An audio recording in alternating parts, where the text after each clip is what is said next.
spoiler alert now, and a big one because there's a lot. There is definitely a lot. Okay, so Yusuf, what do you want to talk about? That's a good question. Where do you want to start? There's a lot of places we could start. We could actually naturally start at the end of this movie, if you wanted to do that. Yeah, we can start with the end. The end being Michael Caine's like monologue, or the end being like the conversation Borden and Angier are having.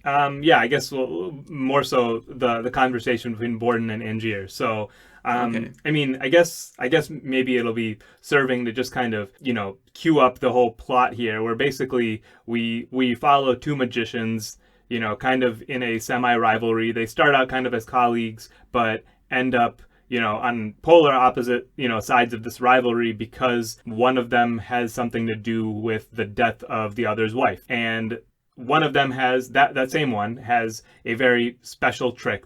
So Borden has a trick that he's been waiting to unleash on the world. And when he does, it really lights a fire under Angier's because he wants to show that he's the better magician. And constantly they're going back and forth trying to perfect this trick. Meanwhile, Angiers never knows how Borden really does it. And this sends them, all over the place. It sends Angiers all the way to Colorado to try and find out how he did the trick. And eventually ends up with Angiers being killed at the hands of Borden, and Borden, who secretly had a twin brother, getting to live his life, but his twin brother was hanged for the murder of Angiers, who didn't really get murdered or kind of did. Is that a fair summary? Yeah.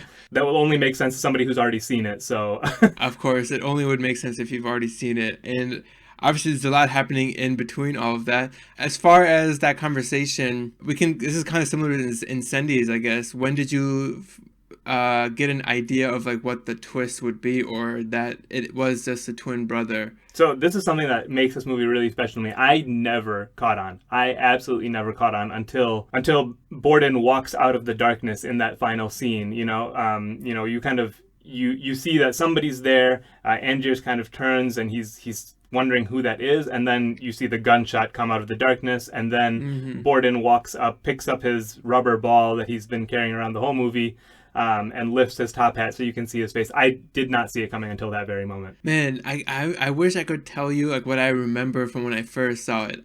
I don't think I saw it coming either. Like I don't think I. Okay, so his twin brother Fallon, who's like his magician engineer, I guess the one who helps him build the tricks. Yeah.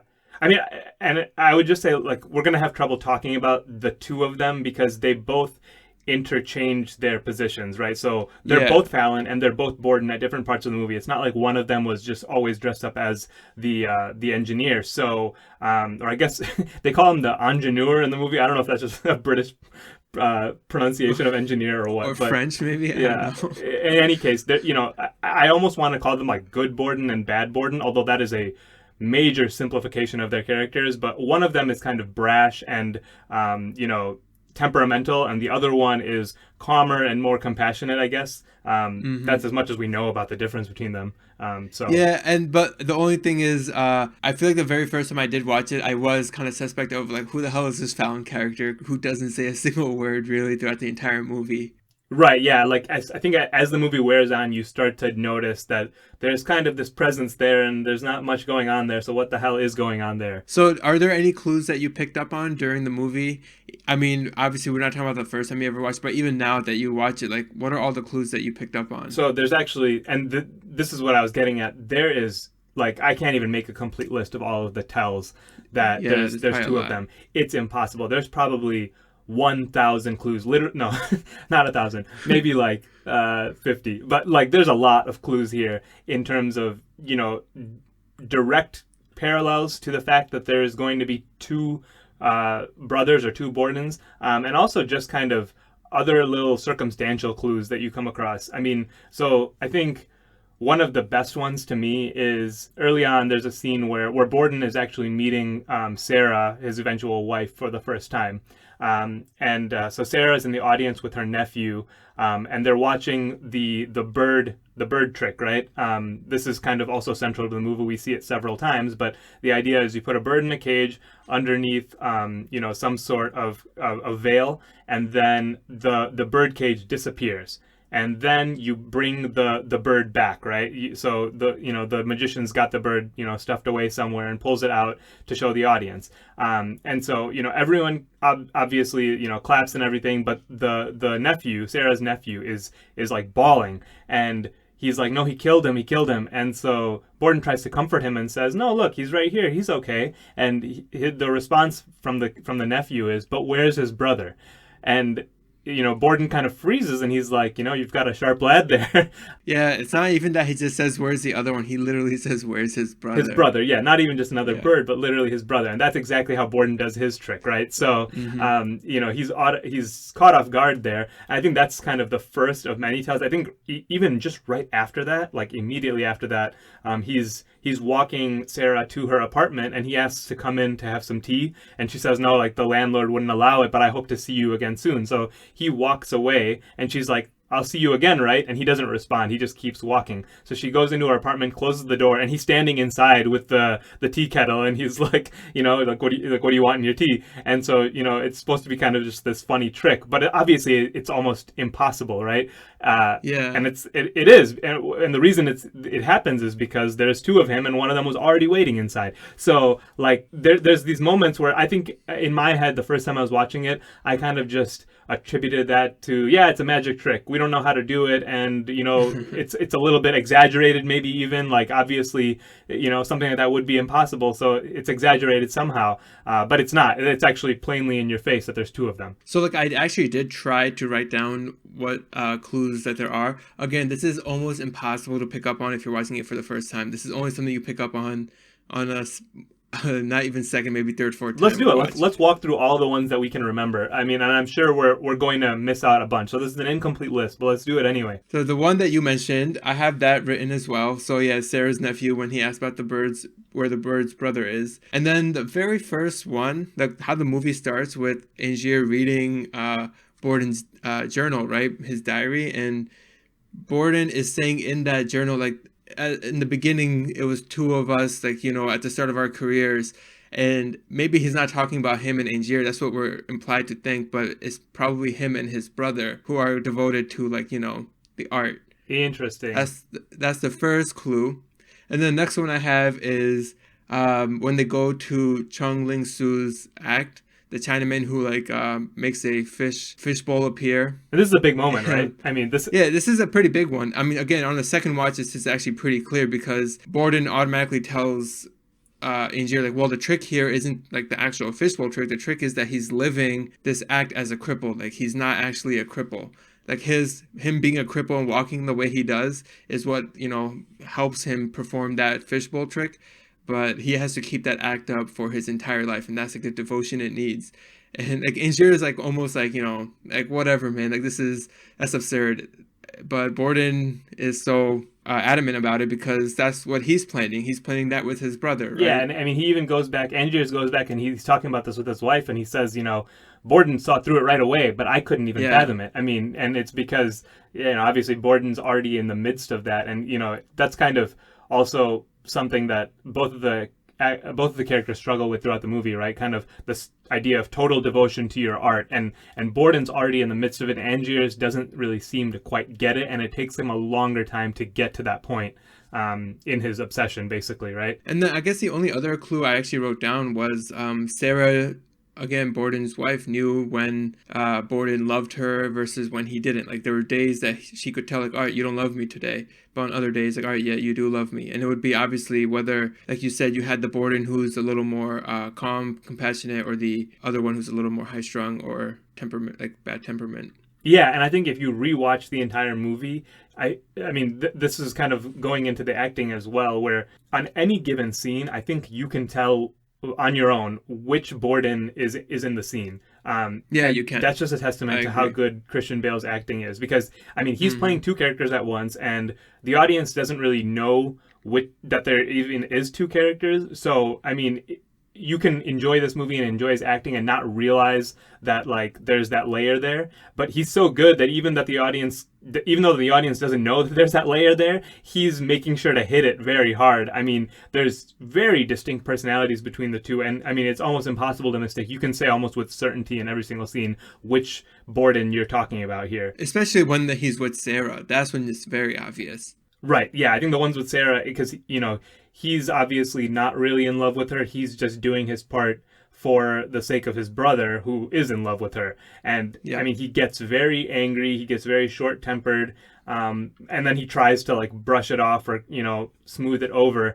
And like you said, she always knows. And at the beginning of the movie, she's okay with it. She's like, no, you don't love me today, but that's okay. That's what makes it so much more special on the days when you really do mean it. And then towards the end of the movie, she says, well, today you really do mean it. That's what makes it so hard when you don't. And so, obviously that lifestyle, that kind of half-life that they're living, each of them is living, is also, exacting a toll on her. And she can't take it anymore. So I thought that was really cool. But to get kind of back to the other kind of hints that we were talking about, I mean, there's a lot of little contextual ones as well.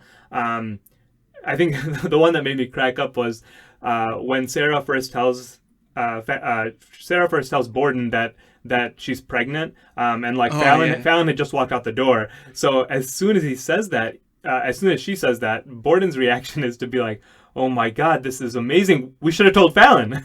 And it's because he's the wrong twin. The twin that loves Sarah just walked out the door. And I mean, so it kind of tells you not only how close he is to Fallon, but also, I mean, it's obviously insinuating that Fallon is the one who'd really care about that. But I thought that was kind of clever.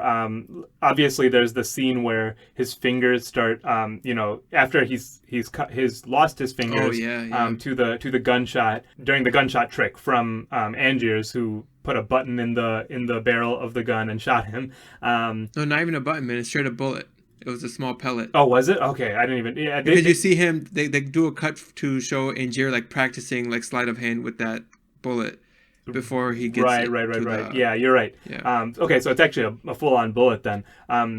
In any case, he obviously gets injured on his fingers, and then shortly after, obviously some time has passed, we see Sarah kind of re-tending to the wound, and she says, how can it be bleeding again? It's as bad as the day it happened. And that's because in their total devotion, the other twin who didn't get shot had to cut his own fingers off in order to keep up the act.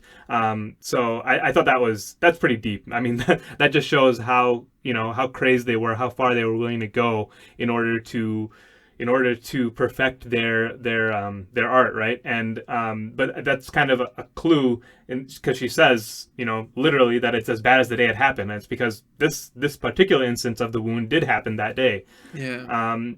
I guess, I mean, we could keep going, but there's all these little moments where Borden says something like, "Oh, you caught me in the wrong mood," or and it's because he obviously expressed the exact opposite beliefs on some other occasion. I think particularly there's a moment even Angiers notices this, where he says, his mind is a divided one. He, one moment he's at peace with his family life, and the next moment he's lashing out against it, craving freedom. And so it's almost like he knows that there's two people in there in a way as well. Well, I was gonna say there's another, just kind of going to like the hiding in plain sight kind of thing, where Cutter, Michael Caine's character, and even later Olivia, Scarlett Johansson's character, they just straight up say it, like, hey, he's using a double. Like, I've seen the makeup. They keep saying like this is the only way he's doing this trick is by using a double, and Angier just like does not want to accept that. Yeah, exactly. Like, it's too simple for him. It's almost like the idea is not fully formed in his head of like exactly what a double could mean. But yeah, they keep telling him the only way to do this trick is with a double, and he just will not buy it. And so yeah, it's kind of hammered home throughout the whole movie that like he's looking for something more where there really isn't something more there. And that, again, that kind of gets to kind of the broader theme of the fact that we all want to believe in something greater, or whatever they say, you know what I mean? Like that we're looking to be fooled to a degree. That comes up kind of throughout the movie, and particularly because there's like several moments where, the trick is is pretty obvious, but the audience doesn't really want to recognize the truth, so they kind of ignore it. But as soon as you tell them what the truth Hmm. is, it's almost, it's like, oh well, it's quite obvious once you know what it is, right? I think that particularly Sarah says almost that exact line when he explains how he does the bullet catch and the fact that they just take the bullet out before they shoot the gun. So Hmm. she's kind of like, oh, it's pretty simple once you realize, and that comes up several different times in different contexts. But the idea that like the trick is just to get people to think for a second that it's real, even if it's obvious that it's not. That kind of plays throughout the movie. I wanted to bring up a point that you mentioned earlier. I think it was when we were talking about the acting score. You said how it's a shame that we don't see Angier and Borden like on screen together more often Yeah. than we do. Well, I was gonna say my favorite part about the movie, at least on my rewatches, I really enjoy how they both plant their diaries to be read by the other. Like it's super deliberate. Like, all right, Borden when he's reading Angier's diary, it's because like, and not only is he reading it, he's reading it while Angier is still alive, while he is in prison for that murder of Angier. Like that is a great mini twist within the movie itself.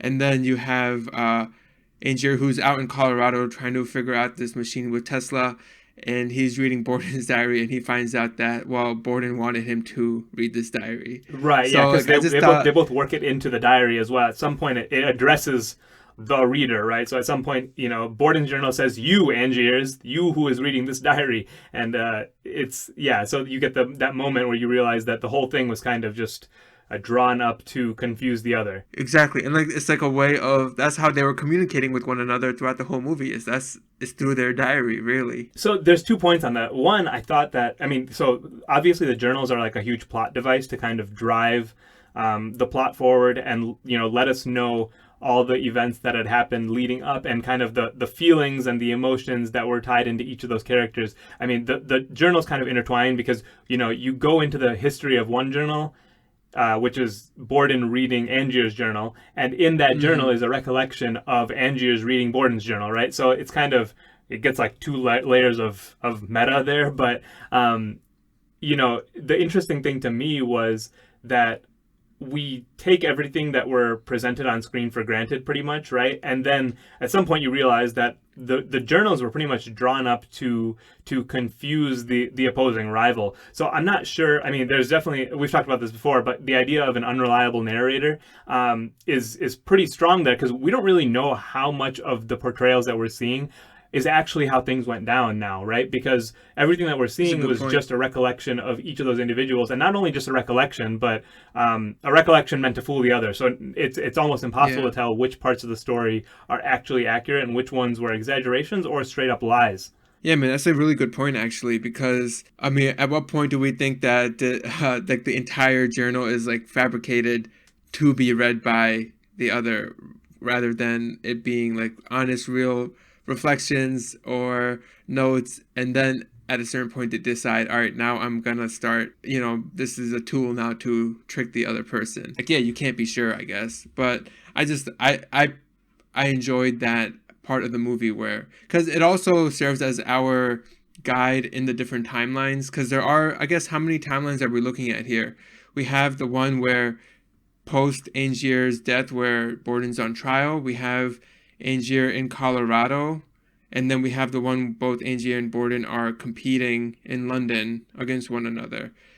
So I think that covers the timelines. I wouldn't say that there was like more complexity than that, but like those, I thought this is where my 100 score for narrative comes from. Is those timelines I thought they flowed very well, going back and forth. I never like really got too confused. But again, it could just be because I've seen this movie so many times. Maybe if it was my first watch, I would have a different opinion.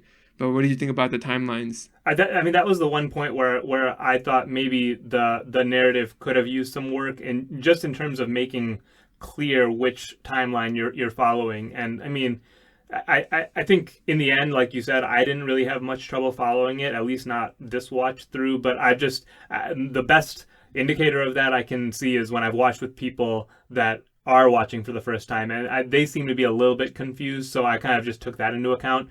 But I mean, overall, I think at least putting the confusion aside, I really did like the way they intertwined because I mean, you kind of get to see each of their perspectives back to back at different points in their life or at different Mm-hmm. points in their journey. So they did a really good job with that, I thought. And I mean, like you said, I think I really enjoyed seeing from each person's different perspective. And we don't know how accurate each of them is, but I do tend to think that there is a lot of truth in those diaries because what was like interesting to me is that the diaries seem to indicate like a lot of mutual respect between the two of them despite their feud. I mean, it's weird to me that like Angiers was pulling all this like insight about who Borden was out of there, and he was talking about he's he has a conflicted mind, he's restless and this and that. So there was like details in there about like their family life, and half the time he was happy with his family life and half the time he wasn't for obvious reasons, right? But I mean that stuff was in a diary that was just meant to throw Angiers off the trail, right? So I mean Mm-hmm. to a degree Borden was putting his real feelings into this diary that he was giving to his rival. It's almost as if like that was the one person who could really who was really capable of understanding what Borden was going through, and like that was kind of his way of sharing some of his deeper thoughts, you know what I mean? So I was thinking about that a lot this time around, knowing that the diary was a fake. Yeah, no, it is definitely like it's kind of coming from the part of them that does respect their competition, and they want that to be like known, but at the same time they want to be able to tell that person all that they feel, pretty much. I mean, I guess you would do that for someone that you respect in some way, and that's what the journals are doing for these guys. Let me ask you a question on that. No, do you? I mean, which twin do you think wrote the journal? The one that loves Sarah, I think. Okay, that's probably where I mean, there is a possibility that they both wrote it in some fashion, but if I had to pick one, I'd probably say the same, only because of how kind of calm and collected he is about like analyzing the situation and understanding Angier's point of view, I think, which the other twin just does not seem to get. He's kind of the totally driven, profession focused, one of the two, right? Yeah, so I mean, this is comes to like, okay, we talked about obsession and like devotion. This is how I kind of concluded after watching the movie. I was like, all right, Angier is the one who's like obsessed. Borden is the one who's like truly devoted. And it's really like Angier's obsession that what happens is reactionary from Borden based on Angier's obsession. If you get what I'm saying. Are you saying that Borden would never have gone so far if it hadn't been for the lengths that Angiers went to? As far as destroying one's careers, yeah. Interesting. Okay. I mean, this is kind of getting to a broader point that we should probably discuss to some degree as well. I mean, I don't know if I totally agree with that. I mean, because in my mind, I think what the twin that I would call Bad Borden. I mean, he's the one that really just goes too far on multiple occasions. Because first of all, he's the one that ties the wrong knot on Angier's wife. Well, do you know which twin is the one that tied the wrong knot? So no, actually we don't. But I think if I'm watching this movie, I almost come to that conclusion with a degree of certainty, and I'll tell you why. It's because when you go back to the scene where the knots first come up in the first place, this is actually a clue that there's two of them as well.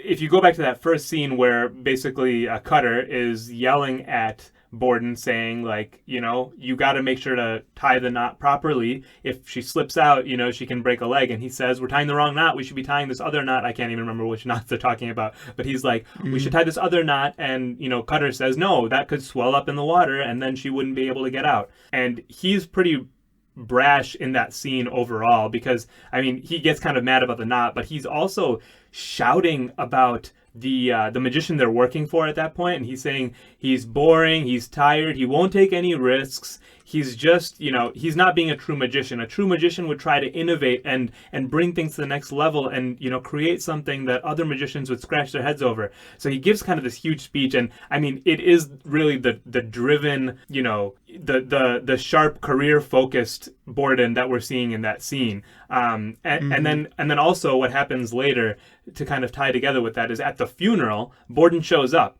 and he's everyone's kind of a little thrown off that he showed up at all, but I think it's good Borden that shows up in that scene because he's the one that actually feels some remorse for what's happened and to kind of tie a knot on that. It's a bad pun.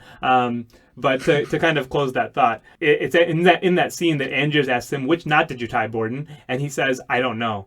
And he says, I keep asking myself that question, and I can tell you I just don't know the answer. And the reason he doesn't know the answer is because he's not the twin that tied the knot. That's a pretty good. I think I would agree with you then. That is probably the the less compassionate twin that tied the knot. Right. And so, I mean, to some degree, he's kind of the ultimate villain here because he does all the bad things.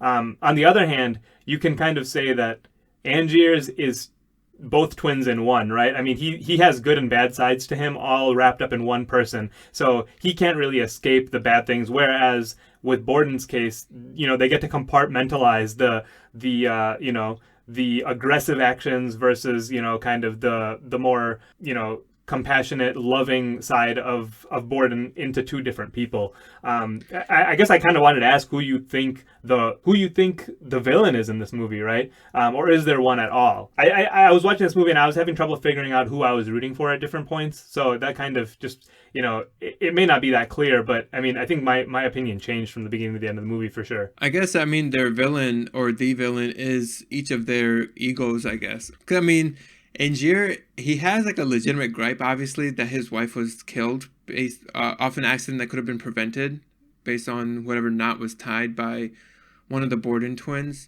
But it's that obsession that he can't even get over it because he sees Borden like living his life. It goes beyond, like right? It goes beyond the death of his wife at some point. Yeah, exactly. It becomes like anger from the death. It goes to straight up like envy. Like, all right, this guy he got married. He has a kid. He has this great act, and he's getting all the bookings, and like it's just pure envy at that point. And he just wants to see him fail more than he himself wants to like succeed. There's even that one scene where Olivia, Scarlett Johansson's character, she asks him, or she doesn't ask him, like he's trying to send her off to go and steal Borden's secrets, and she says, this isn't going to bring your wife back. And he says, it's not about my wife anymore. It's about his act. I want his secret. No, he didn't say. He says, I wrote it down because it's like a moment of silence right after that because it's kind of like shocking, right? What is it? It's like, I don't care about my wife. I care about the trick or something like that. Yeah. So, I mean, it's the full on tilt where he's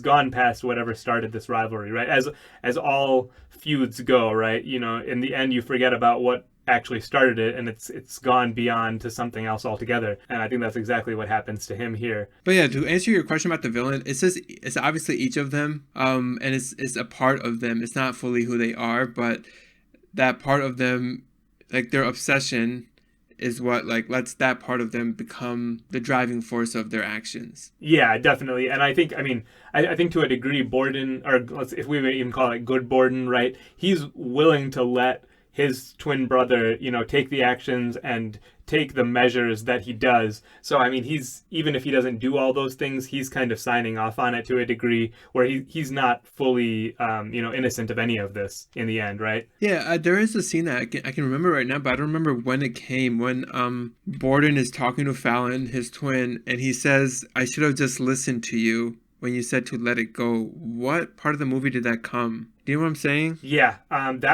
think that was right. That was very close to the end. It was when it was the last time they saw each other. It was, you know, on opposite sides of the prison cell, and Borden is saying his last goodbye to Fallon at that point, right? And he says, you know, I should have just listened to you when you said to let it go. And that's so late in the movie where you're about to find out the answer anyway. But the scene that he's talking about was actually a scene where Borden was telling Fallon, let it go. He can have his trick and we're just done. So it's actually Borden who says that to Fallon. But then in that scene, he says to Fallon that I should have listened to you. Yeah. So that's kind of another But that's when we can right? say it's the compassionate one who is not in jail, but it was the compassionate one who was playing Borden in that first scene. Yes, exactly. Because, you know, the compassionate one was the rational one who said, just drop it. It's gone too far. And obviously, you know, bad Borden was not capable of letting it go. And he goes to the one of Angier's shows and tries to interfere. And things happen as they do. I guess one thing we haven't talked about is just kind of how far Angiers ended up going in this, right? And that's kind of encapsulated in that last, you know, scene, because not only was he willing to frame Borden for a crime he didn't commit. But also, I mean, we haven't talked about the sci-fi aspect of this, but he is killing himself every single night underneath the stage in order to complete his trick, and that Yeah. is a whole new level of craze and sacrifice. So I mean, in terms of talking about like devotion to one's art, I mean, this is the point where Angiers says, and he brings this up in the last scene too, where, if you think I don't know anything about sacrifice, I mean, think again, because it took a lot of courage to go into that box every night. And so, I mean, Yeah. he at some point in this movie, towards the end of his journey, he's reached the level that Borden has been living out his entire life, and maybe even beyond that. Yeah, I mean, I think when Borden says, "Hey, you're ready, or you're okay with getting your hands dirty now," I mean, for sure, Angier is like well past that point, not just getting his hands dirty, but like crossing lines that you would only have to be a crazy, obsessed person to cross such a When line. does he say that? That you're not worried about getting dirty. Yeah, yeah. I mean, because I remember that line, but I'm trying to think at what triggered it. And I think it didn't even have anything to do with the cloning and the murders, but it was probably earlier where I think it actually is when he buries Fallon alive, right, in order to get Yeah, the yeah, yeah, secret. yeah. That's when it is. When he goes to get Fallon back from the grave, I guess, or from the burial site. Yeah, I mean that was a crazy level to go to on its own, right? Not even considering what happens after that.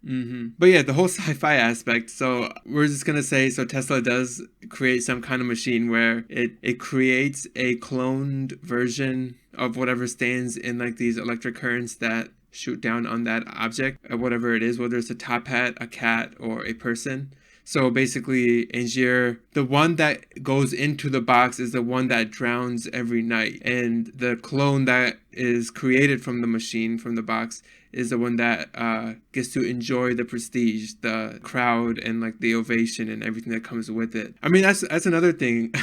In that conversation at the end, Angier and Borden are talking, and Angier's like first question is like, which one were you, the one that goes in the box or the one that comes out? And Borden's like, well, we took turns. Right, yeah, because like in the end, that was the thing that mattered to him more than anything, right? Yeah. He was obsessed with the idea of getting credit for the trick, basically. And I mean, I really love that last scene actually, just because I mean, all their motivations are kind of laid on the table at that point. And so I wrote down this the response that he gives, where basically Borden says, everything you did, it was all for nothing because you didn't beat me. And then Angia says, no, for nothing. You never understood why we did this. The audience knows the truth. The world is simple, miserable, solid all the way through. But if you could fool them, even for a second, then you could make them wonder. And then you got to see something very special. You really don't know. It was the look on their faces, right? And that's what he was craving the whole time. And that brings you back to that moment where Angiers, when he's using the double root that they, the out of work actor that they found, who gets to go up on stage at the end of the trick and take his ovations. So Angiers is stuck underneath the stage in the darkness, and he's taking his bows in the emptiness by himself. And he is just, you can kind of hear the echoes of the cheers from above. That really brought that scene back to the front of my mind, how obsessed he was with just seeing that look on people's faces.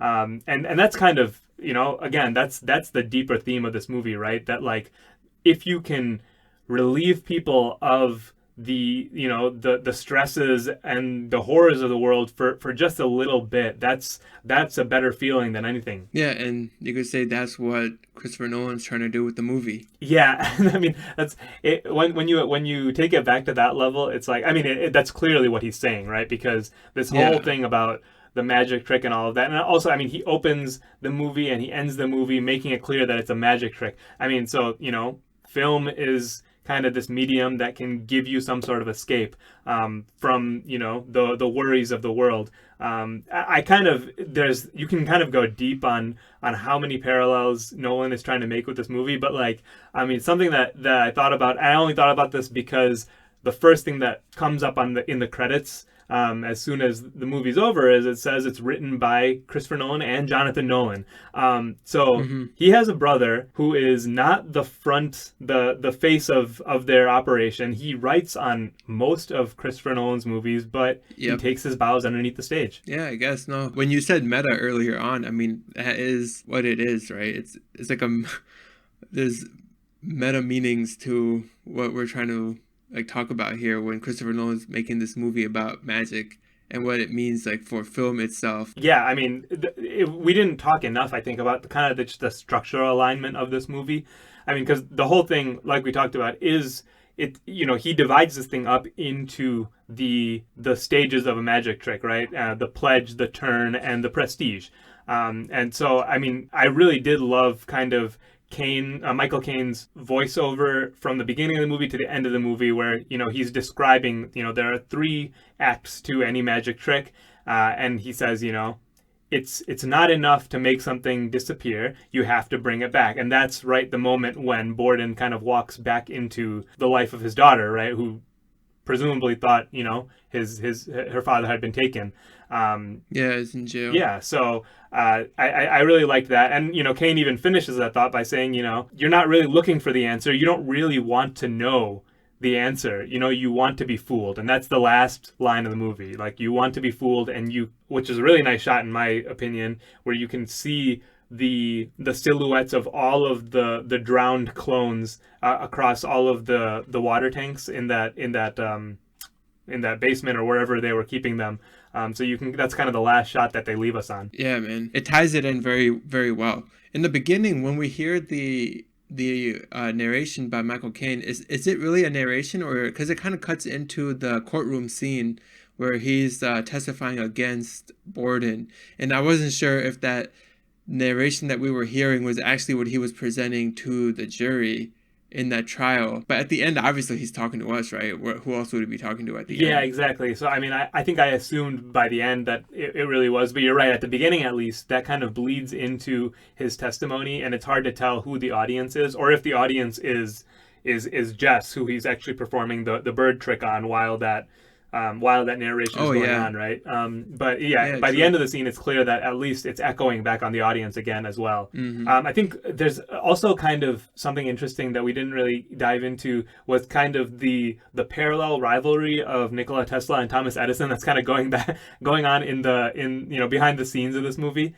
Were you kind of following that? I thought that was kind of I don't know. It was fun for the historical aspect, but also, I mean, obviously, it shines a lot of light on what the two characters are going through. Yeah, so it's the same kind of thing, I guess, right? You have two scientists who are obsessed and passion-driven for, innovation, but then you have a pretty unhealthy competition going on between them.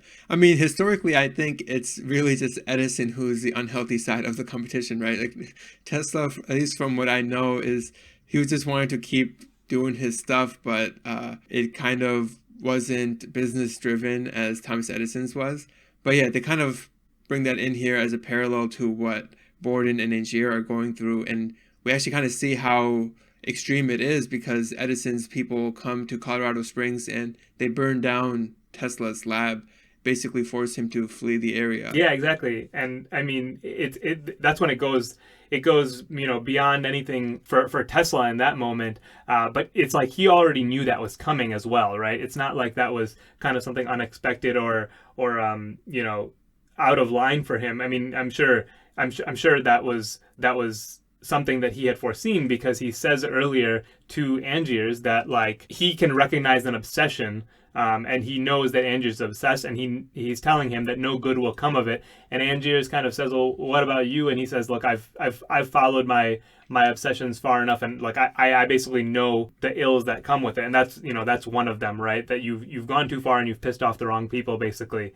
So he keeps asking Angiers, like, "Have you considered the cost, and not just monetary cost, but have you considered the real cost of taking this to the next level?" Yeah, so you could say when I wrote this quote down that Tesla tells Angier like such a thing will only bring you misery. You could say he's literally talking about the machine that he just created, but at a more meta level, he's talking about this obsession that you have is what will bring you misery. Yeah, and I mean, if you look at Tesla's story, basically, I guess recently there's kind of been a revival of Tesla. I mean, not that he never got any credit before, but I mean, he kind of faded out of the spotlight, I guess, because I mean Thomas Edison won that war essentially, right? So Yeah. I mean, I think that's eventually turned around, but it really did cost him everything in the end. So I thought that was kind of a cool historical aspect. I was looking up kind of the historical details. He did really spend time in Colorado Springs, running all those experiments up in the mountains and all of that, and he eventually ran out of funding. So all of that, I don't know if Thomas Edison ever burned down his property, but most of the details seem to kind of match up with the historical account of what happened, and so that's totally a Christopher Nolan thing to do, to make sure that that part of the story is particularly accurate. I thought that provided a nice backdrop on what was going on. He has one other quote that really stuck out to me, where he says, I'm sure you're familiar with the quote that man's reach exceeds his grasp, but that's a lie. Man's grasp exceeds his nerve. Basically saying that it's not just that like we can't understand the things that we're discovering. It's that we can understand the things that we're discovering, but we're not willing to accept them. Like it's too much for our minds and our brains to handle. So we deny it, right? And that's kind of what happened with him. He was innovating too much, where people were just not willing to accept all the changes that he was bringing about. And so obviously that reflects on the fact that Andrews is now bringing real magic or science into the stage, and presenting it as some sort of illusion. Yeah, and I mean that could also explain why like Angier kind of did take heed with those warnings, and he limited his show to be just 100 shows, so he would only have to do it 100 times. Right. And that kind of baffles Borden as well at the same time, because he's just like, why 100? Like, why stop it? And why was that? I mean, it was basically just to lure Borden out, right? I mean, the whole point of that was to eventually kill Borden, or I mean, at least frame him for the death of Angiers, right? Because you think? I think so. I mean, well, the only evidence I have for that is the fact that he's trying to describe to Cutter like what kind of booking we're looking for. And he says, you need to pull out every favor you have remaining to get the right booking, the type of booking that Borden can't ignore. Yeah. So I assumed that, well, first of all, he wants to show him that he's bested him, I guess. Yeah, that's the part I kind of stopped at. I'm like, all right, that's why he's doing Well, this. here's the thing. I mean, think about this, though. In order for Borden to be framed for Angier's murder, that means that night when Borden went underneath the stage, Angiers didn't come out in the Prestige. He spotted Borden going behind stage, and after the trick was completed, after he used the machine, he didn't come out and greet the audience and show them that he was, there above the stage. He just went into hiding and let people think that he had died, right? Like, that had to be what happened. I think, yeah, but he did that because he saw that Borden went backstage. But I don't think that he initially wanted... I mean, the 100 limited to the shows, I just honestly thought it was because he thought it was enough to keep Borden at bay and possibly just ruin Borden from like getting future bookings, because the trick like would have been outdone by any way that Borden himself could do it. Which actually I was thinking, the fact that Borden has a twin, why couldn't he do it like just as well? Like as in show up at the very other end of the stage or show up across the street or something. You have a twin. You have just as much of you can literally be in two places at one time. Yeah, that's actually a good point. I mean, because they have that scene where Borden is kind of yelling at Fallon, like, why can't you figure him out? Why can't you outdo him? Yeah, I think he's more obsessed on like finding out the actual mechanics of the illusion. Right. That's what he's more obsessed with, right? Yeah, like he wants to know how he's doing it, but not to say that he couldn't do it just as well as he could. Because, yeah, really it's all about where you appear in order to present the illusion that, 50 yards away versus the other side of the stage. That's what made it so special suddenly, I guess, right? Yeah. And Angier, I think, like, I like he said, it took courage to like go into that box every night. Like, I just think he mentally couldn't do it for like more than 100 times or something. Like, he just put like a number on it.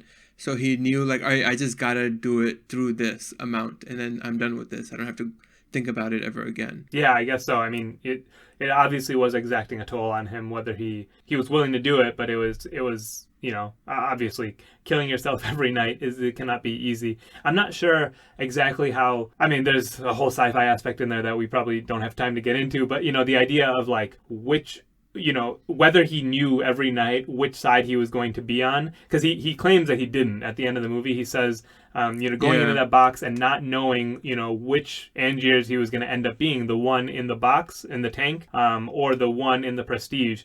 He says he doesn't really know. So every night it was like he was risking his own life. Because he could be in the box drowning every single night. That is a little like out there in terms of the sci-fi goes, because I don't really get what he's saying. I assumed like it's an identical clone, as in obviously the one that's going in the box is gonna die, but maybe he's like afraid that what if like it just malfunctions and there is no clone or something. I guess if you think about how it works, I mean, the one that survives is the one that is in the Prestige, right? The one that was created in that moment, I guess, right?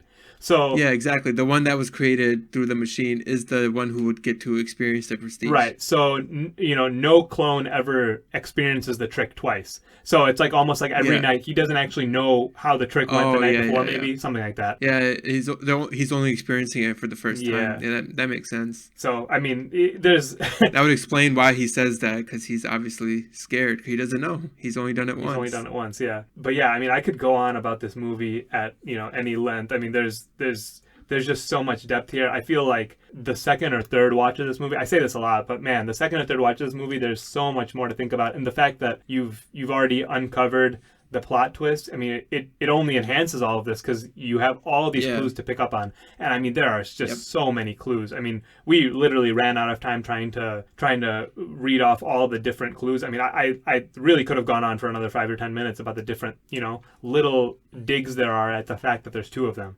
I mean, it's just crazy. Yeah, for sure. I mean, like you said, in the writing, it's so deliberate and it's so clear, like that you have these two different, that you have the twins and who says what and how it's said, and all the scene. Not like, even if like the scene doesn't include Borden, like you said, when Angier is just reading the journal, we're getting a clue right there. Like Borden doesn't need to be on screen for us to like get the clue. Yeah, I mean, it's crazy how much he does that. I mean, I guess even like the little dialogue where, I don't know, there's like a scene early on where someone says something like, any trick can be replicated, and Borden says, nope, not my trick, and he's like, nope, only I can do my trick. And like, it just sounds like him being arrogant, like that, like he's special somehow, but like he really means that, like, no, there's a reason there's something special about me, the fact that I have a twin, that's why no one else can do my trick. And it's like, those are things that you totally overlook the first time. They don't seem suspicious or mysterious at all the first time around, but then there's